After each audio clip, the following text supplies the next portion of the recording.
أشهد أن لا إله إلا الله وحده لا شريك له وأشهد أن سيدنا وحبيبنا وعظيمنا وشفيعنا محمدا عبد الله ورسوله صلى الله عليه وسلم أرسله ربه بالهدى ودين الحق ليظهره على الدين كله ولو كره المشركون.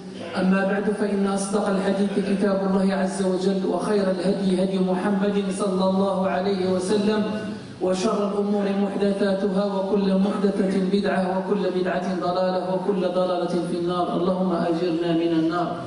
أيها الأحبة، أيها الإخوة، أيها المؤمنون، طبتم وطاب ممشاكم وتبوأتم من الجنة منزلا.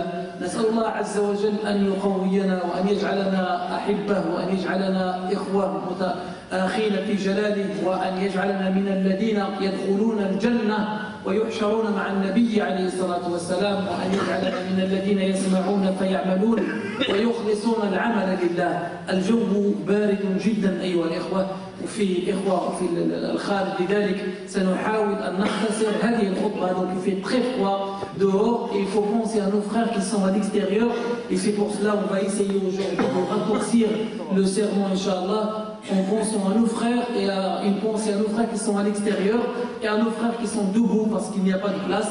Comme vous l'avez remarqué, il y a beaucoup de monde qui sont à l'extérieur et qui continuent toujours à arriver.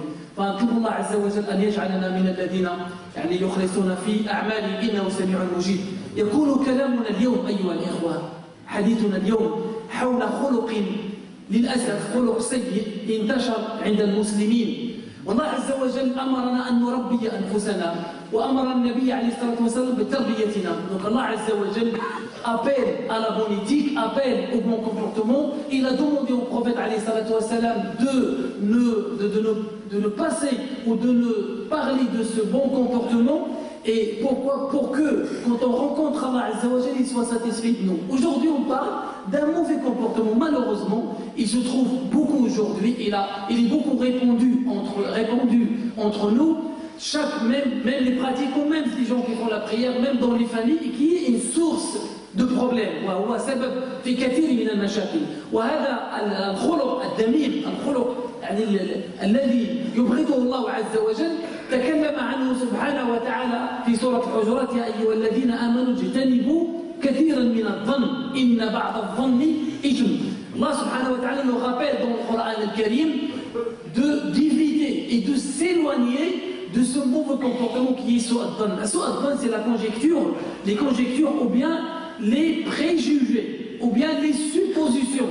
C'est-à-dire que on suppose que telle chose ou telle, on fait des préjugés sur des personnes. Nous n'allons pas très allonger ce qu'on va dire, Inch'Allah, on va le laisser pour un autre sermon quand il n'aura pas froid. سنحاول إن شاء الله أن نترك التركيز في الكلام وذكر الأحداث وذكر القصص وذكر الآيات الأخرى متعلقة بهذا الموضوع في جمعة مقبلة إن شاء الله. لكن الذي نستفيد منه اليوم أن الله سبحانه وتعالى قال لنا باش نبعدوا من الظن، أن لا تظن السوء بالناس وأن تلتمس الأعذار للناس. Ça veut dire, très simplement, il ne faut pas avoir des préjugés sur les gens. Quand tu vois une personne se comporter d'une manière, ou quand tu vois une personne dans un endroit, n'essaie pas de le juger directement. Quand tu vois une personne, ou quand tu entends une personne dire quelque chose, ne lance pas des préjugés sur ce que tu entends, parce que peut-être que tu as mal compris ce qu'il veut dire, peut-être que cette personne se trouve dans cet endroit pour une cause ou une autre. Il faut toujours essayer de trouver une situation ou bien de trouver une solution pour ne pas tomber dans ce problème et dire non, tu voulais dire telle ou telle chose. يعني الإنسان يحاول ما أمكن أن يلتمس الأعذار لإخوانه لأخواته لأصدقائه لعائلته. مثلا شفت واحد الإنسان خارج من مكان ما، فلا تظن به سوء ولا تظن به شر وتقول هذا إنسان سوء هو كان في المكان كذا. ربما توجد في هذاك المكان لسبب خارج عن إرادته. إذا سمعت واحد الإنسان تكلم بكلمة فلا تظن به سوء، ربما كان هو ينوي شيء آخر. نعطيكم مثال آخر، يعني إنسان دعوته إلى بيتك فلم يأتي إلى البيت، التمس له عذرا، ربما كان مشغول، ربما لم يستطع الاتصال بك، إذا جاءك إنسان بخبر يعني لا تسرع في الحكم. C'est quelqu'un, ou si tu as invité par exemple une personne et que cette personne est arrivée en retard ou que cette personne n'est pas venue, eh bien n'essaie pas de trouver directement et de dire eh bien je l'ai invité et il n'est pas venu, donc c'est fini, à partir d'aujourd'hui je ne parle plus avec lui, etc. Essaye de savoir et de trouver pourquoi et de dire peut-être qu'il a ses excuses. وهذا الأمر يقع كثيرا كذلك في العائلات بين الإخوة والأخوات بين الآباء والأولاد بين الزوج والزوجة. Et ça arrive aussi entre les frères, en intra-famille, entre le mari et sa femme, la femme et son mari, entre les enfants et leurs parents. Par exemple, il va commencer à douter de quelque chose, il va penser ou bien avoir des mauvaises pensées sur son fils ou sur sa femme ou sur son mari, pour la femme, et qu'est-ce qu'il va commencer à faire? Eh bien, il va faire tajassus. Il va commencer l'espionnage qui est interdit en islam. Tellement on a des mauvaises idées dans la tête, ou bien qui nous pousse à faire des péchés, qui nous pousse à aller chercher pourquoi cette personne est là, etc. يعني النبي عليه الصلاة والسلام لما تكلمنا عن سوء الظن قال إياكم والظن فإن الظن أكذب الحديث ولا تحاسدوا ولا تناجسوا ولا تباغضوا ولا تجسسوا ولا تدابروا. يعني سبحان الله هذه الكلمات اللي قال النبي عليه الصلاة والسلام كلها هذه الوصايا اللي وصلنا باش نبعدوا منها كلها تأتي بسبب سوء الظن. Le prophète alayhi salatu wa sallam nous dit attention aux préjugés, attention aux suppositions, attention aux conjectures, parce que ces choses-là, ils vous poussent à al-hasad, à envier des personnes, ou à vous envier les uns les autres. Ils vous poussent à faire tajus, à faire l'espionnage, ils vous poussent à vous rivaliser. Donc toutes ces choses-là, il faut les éviter. Si on veut vivre sain dans son cœur, eh bien il faut s'éloigner de ces choses-là. وكم من بيوت شردت كم من أطفال شردوا كم من يعني بيوت خربت كم من زوجات طلقت بسبب سوء الظن. Combien de divorces, combien de destructions de famille, combien d'éloignements d'enfants, combien d'éloignements de parents, combien de personnes sont dans les prisons à cause de quoi? À cause des fautes de Satan, à cause de ces conjectures et de ces suppositions et de ces préjugés. المسلم أيها الإخوة هو الذي يبتعد عن هذه الأمور إذا أراد أن يحيا سليما وإذا أراد أن يقترب من الله عز وجل فلا يسيء الظن بإخوانه. وأكبر الظن أيها الإخوة الظن المحرم هو سوء الظن بالله عز وجل. Parmi le ظن qui est interdit au muharram, c'est d'avoir des suppositions ou bien des préjugés sur Allah Azza wa Jalla. Par exemple, la personne elle dit eh bien je vais vous marier mais je pense que Allah Azza wa Jalla ne va pas bénir ce mariage. Tu n'as pas le droit de dire ça. الإنسان يقول أنا سأتزوج ولكن أظن أن الله عز وجل لم يبارك بهذا الزوج. الإنسان يجب أن يحسن الظن بالله عز وجل. Tu dois avoir de la bonne, enfin pas l'imaginer, de la bonne supposition sur Allah subhanahu wa ta'ala. Tu dis, je vais me marier, Inch'Allah, Allah subhanahu wa ta'ala va bénir mon mariage. Je vais faire ce commerce, Inch'Allah subhanahu wa ta'ala va faire de telle sorte que ce commerce marche. Je vais faire tel ou tel, Inch'Allah. يعني يظن الإنسان بأن الله عز وجل رحيم، بأن الله عز وجل كريم، بأن الله سبحانه وتعالى يوفق الإنسان ويسر الإنسان. Il faut avoir des choses comme ça et ne pas être toujours négatif et avoir des visions négatives. أقول ما تسمعون وأستغفر الله لي ولكم فاستغفروه تجدوه غفورا رحيما.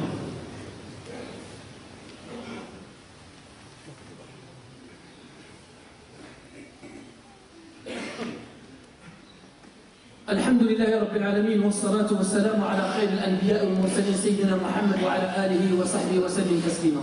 النبي عليه الصلاة والسلام أيها الإخوة ربى الصحابة على حسن الظن بالناس، حسن الظن بالله عز وجل. وكان صلى الله عليه وسلم يرى بعض الأشخاص كان منهم من جاء إلى النبي عليه الصلاة والسلام ونافق وكذب فتركه النبي عليه الصلاة والسلام ولم يقل له أنت منافق.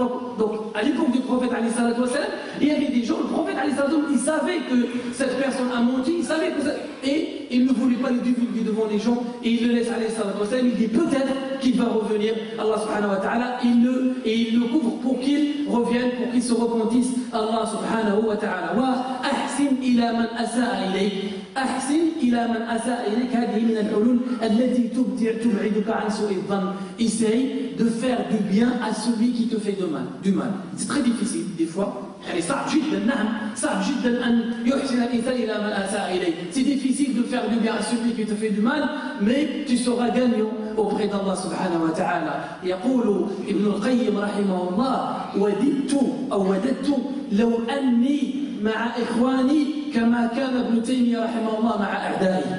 Il dit, j'aurais aimé être ou avoir le même comportement avec mes frères que le comportement qu'avait Ibn Taymiyyah avec ses ennemis. Ça veut dire même avec ses ennemis, il avait le meilleur des comportements. Et le meilleur des comportements, il y a le droit. Ça, je ne veux pas le répéter plusieurs fois, mais je profite de la présence des jeunes.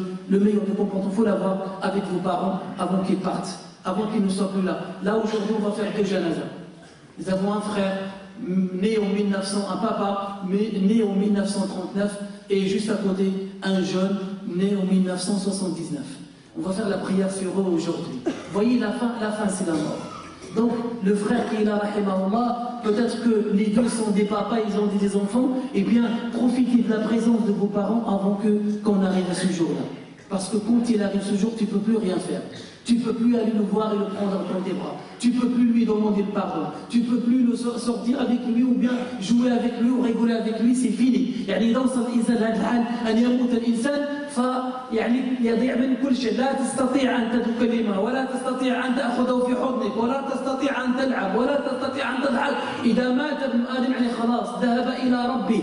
Eh bien les jeunes, profitez de vos parents avant qu'il arrive ce jour-là, le jour où vous allez faire le janaza sur eux, ou bien c'est eux qui vont faire la prière de janaza sur vous. Soit c'est nous qui le faisons sur nos parents, soit c'est eux qui vont le faire sur nous. Donc on profite pour avoir un bon comportement avec nos parents, pour être miséricordieux, pour être clément envers eux, pour les aimer, pour les chérir, pour les protéger, pour leur faire du bien, pour les aider quand ils en ont besoin, pour leur donner de l'argent s'ils en ont besoin, pour leur donner des cadeaux. Faites-le quand ils sont vivants. Et je profite de votre présence aujourd'hui pour vous le dire, parce que quand ils partiront de ce monde-là, vous allez regretter. Eh bien, bien sûr, ce bien,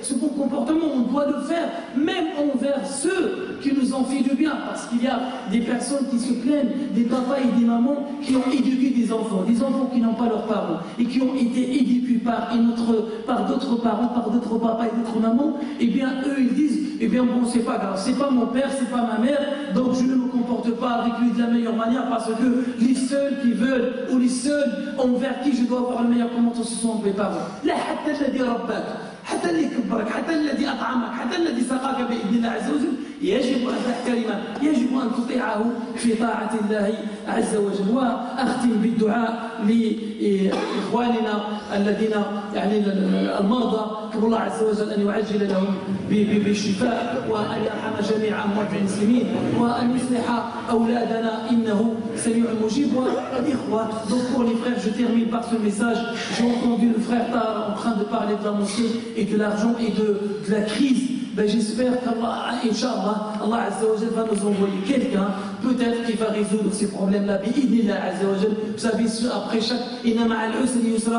chaque difficulté, des fois, il y a une facilité, et plusieurs mosquées étaient dans le même cas, mais Allah Azza wa Jal a fait de telle sorte qu'un riche, qu'un jeune, qu'une personne qui sauve la situation et qui donne de l'argent, Allah Azza wa Jal, أن يجعل منا ونجعل منكم من يأتي ويأتي الفرج على يديه بإذن الله عز وجل، كما حدث مع النبي عليه الصلاة والسلام يوم أعطى عثمان ماله كله وأعطى أبو بكر ماله كله. فنطلب الله سبحانه وتعالى أن يكون في أمثال أو أن يكون بيننا أمثال عثمان رضي الله عنه وأمثال أبي بكر في السخاء وفي الإنفاق في سبيل الله. Demandons Allah Azza wa Jal que parmi nous il y aura peut-être des gens qui vont faire comme Uthman رضي الله عنه وكم Abu Bakr pour sauver la situation et pour permettre à nos frères qui sont dehors de faire la prière dans les meilleures conditions. اللهم اغفر ذنوبنا واستر عيوبنا وتول امرنا وارحم ضعفنا وردنا اليك ردا جميلا. اللهم تكسر رحمة سجوننا، اللهم تكسر رحمة سجوننا ورد غائبنا وارحم والدينا وارحم من علمنا وارحم من له الفضل علينا.